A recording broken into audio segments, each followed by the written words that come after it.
Hello guys, welcome back to our channel. If your Toshiba Portable Air Conditioner is showing a filter light, it's basically a reminder that the air filter needs attention. Even after cleaning the filter, many users notice that the light stays on, which can be confusing because the unit looks perfectly fine.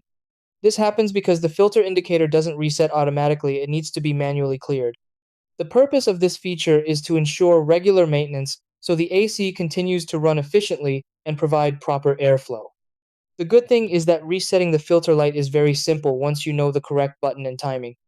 In this video, I'll guide you through the exact steps to reset the filter light on your Toshiba portable air conditioner, and try these.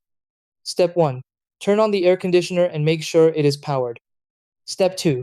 Clean the air filter properly before resetting. Step 3. Locate the filter reset or reset button on the control panel. Step 4.